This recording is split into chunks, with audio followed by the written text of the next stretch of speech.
আল্লাহ রাব্বুল আলামিন বলেন সূরা হাদীদের 25 নম্বর আয়াতে লাকাদ আরসালনা রুসুলানা বিল বায়িনাত ওয়া আনজালনা মা'হুমুল কিতাবা ওয়াল মিজানা লিয়াকুমা আন-নাসু বিল কিসত।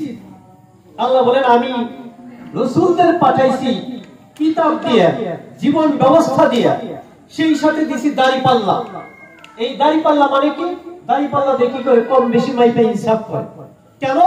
লিয়াকুমা আন-নাসু বিল কিসত, মানব সমাজে, শুধু মুসলমানদের মধ্যে না, লিয়াকুমা আন-নাস, এই হুজুর রাখেন লিয়াকুমা আন-নাস, মানব সমাজে সকল বৈষম্য, অর্থনৈতিক বৈষম্য, সামাজিক বৈষম্য, রাজনৈতিক বৈষম্য, শিক্ষার বৈষম্য, সব বৈষম্য দূর করে সমাজের শান্তি, স্বস্তি, নিরাপত্তা, ইনসাফ কায়েমের জন্যই আমি কিতাব পাঠিয়েছি। বলেন সুবহানাল্লাহ। এই যে কিতাব সমাজের বৈষম্য দূর করার জন্য। সুতরাং মানুষের মন গড়া আইন, অসৎ দুর্নীতিবাজদের শাসন শোষণই হচ্ছে মানুষের দুঃখ, কষ্ট, অশান্তির মূল কারণ। আর মুক্তির উপায় একটাই, আল্লাহর আইন এবং শত্রুকে শাসন। আল্লাহর আইন শত্রুকে শাসন কায়েমের জন্যই বাংলাদেশ জামাত ইসলামী কাজ করে যাচ্ছে।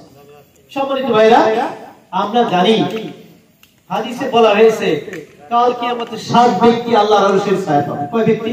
7 ব্যক্তি। তার এক নম্বর ইমামুন আদিলুন, ন্যায়পরায়ণ নেতা। এই ন্যায়পরায়ণ নেতা কাল কিয়ামতে আল্লাহর আরশের ছায়া পাবে। এই ন্যায়পরায়ণ নেতা কি নিজে নিজে হয় না, জনগণ বানায়। যে জনগণ ন্যায়পরায়ণ নেতা বানাবে তারাও কাল কিয়ামতে আল্লাহর আরশের ছায়া পাবে। ওই যে আয়াত বলেছেন সূরা নিসার 58 নম্বর আয়াত, আল্লাহ বলেন ইন্নাল্লাহা ইয়ামুরুকুম আন তুআদ্দুল আমানাতি ইলা আহলিহা। আল্লাহ তোমাদের হুকুম দিচ্ছেন তোমাদের যাবতীয় নেতৃত্বের, কর্তৃত্বের আমানত এমন লোকদের হাতে তুলে দাও যারা আমানতের খেয়ানত করবে না। এই সূরা নিসার 85 নম্বর আয়াত আল্লাহ বলেন মান ইয়াশফা শাফাতান হাসানাতান ইয়াকুল লাহু নাসিবুম মিনহা ওয়া মান ইয়াশফা শাফাতান সাইয়্যাতান ইয়াকুল লাহু কিফলুম মিনহা ওয়া কানা আল্লাহু আলা কুল্লি শাইইন মুকিতা। আল্লাহ বলেন তোমরা যারা ভোট দিয়ে নেতা বানাও, সে যত ভালো কাজ করবে আমি তার ভালো কাজের অংশীদার তোমাদের বানিয়ে দেব, আর সে যত খারাপ কাজ করবে খারাপ কাজের অংশীদার আমি তোমাদের বানিয়ে দেব। সুতরাং 30 লক্ষ কোটি টাকা চুরি করার, পাচার করার সুযোগ দিয়ে যাদেরকে নেতা বানানো হয়েছে তাদের অপকর্মের দায়িত্ব যারা তাদেরকে ভোট দিয়ে বানাইছে তাদের নিতে হবে কিনা?